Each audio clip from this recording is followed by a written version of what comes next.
नमस्कार दोस्तों, आज हम आए हैं महाराष्ट्र के पुणे डिस्ट्रिक्ट के एक ऐसे मंदिर में जो सिर्फ एक मंदिर नहीं बल्कि एक हिस्टोरिकल मिस्ट्री है। ये है भुलेश्वर टेम्पल, एक ऐसा टेम्पल जो दिखने में एक किले की तरह है, जिसके अंदर छुपा है 13th सेंचुरी का incredible architecture. Bhuleshwar temple Maharashtra के पुणे डिस्ट्रिक्ट में यवत के पास एक छोटी हिल पर बनाया हुआ है। ये टेम्पल अप्रोक्सीमेटली 13th सेंचुरी में बनाया गया था और हिस्टोरियंस के हिसाब से इसे यादव डायनेस्टी के टाइम पर कंस्ट्रक्ट किया गया था। उस समय देवगिरी पर रूल करते थे कृष्णदेव यादव, जो यादव वंश के पावरफुल रूलर्स में से एक थे। आप देख सकते हैं यहाँ पर यह मंदिर बिल्कुल एक फोर्ट की तरह बनाया गया है, बट वाई?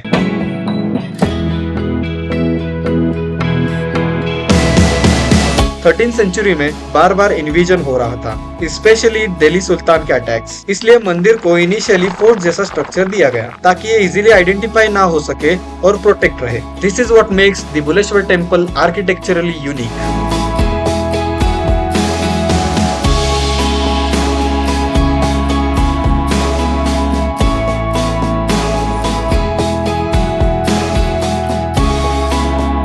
अब अगर हम अंदर देखें तो ये मंदिर पूरे ब्लैक स्टोन से बनाया हुआ है। वॉल्स पर कार्विंग की गई है जो सिंपली माइंड ब्लोइंग है।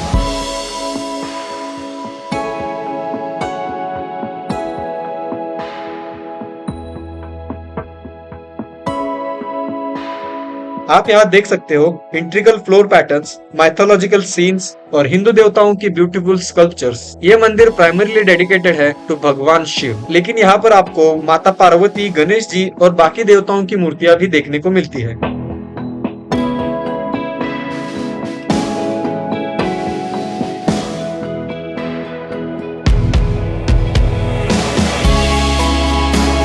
लोकल लेजेंड्स के हिसाब से गॉडेस पार्वती ने यहाँ पर डांस किया था लॉर्ड शिवा को इम्प्रेस करने के लिए, इसलिए इस जगह को स्पिरिचुअल सेंटर भी माना जाता है। ये सिर्फ एक हिस्टोरिकल मॉन्यूमेंट नहीं बल्कि एक लिविंग टेम्पल है जहाँ पर आज भी पूजा होती है।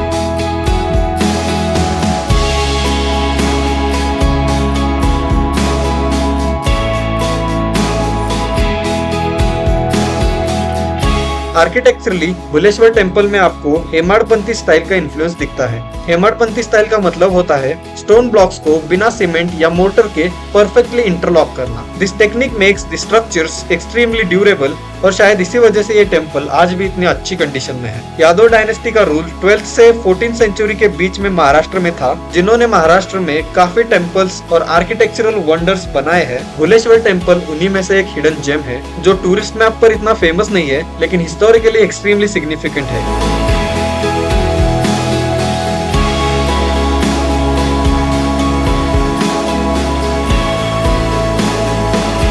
ये मंदिर एक हिल टॉप पर बनाया हुआ है जहाँ से आपको सराउंडिंग का ब्यूटीफुल पैनारोमिक व्यू मिलता है। सनसेट के टाइम ये जगह और भी ज्यादा मैजिकल लगती है, लेकिन अफसोस हम वहाँ पर बहुत देर तक नहीं रुक पाए।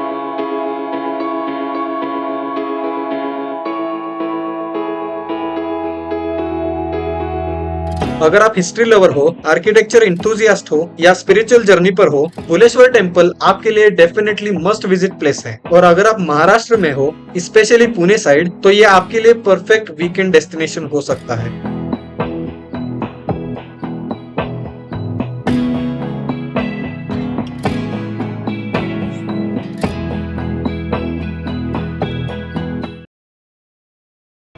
दोस्तों, अगर आपको ऐसे ही हिडन हिस्टोरिकल प्लेसेस के वीडियोस पसंद आते हैं तो वीडियो को लाइक करें, शेयर करें और चैनल को सब्सक्राइब करें। मैं इस चैनल पे ऐसे ही आर्ट, आर्किटेक्चर और हिस्टोरिकल प्लेसेस के बारे में बात करता हूँ। तो अगर आपको ऐसी वीडियोस पसंद आती है तो आप चैनल को सब्सक्राइब कर लो और बेल आइकन को भी दबा देना ताकि कोई वीडियो मिस ना हो जाए। मिलते हैं नेक्स्ट वीडियो में। धन्यवाद।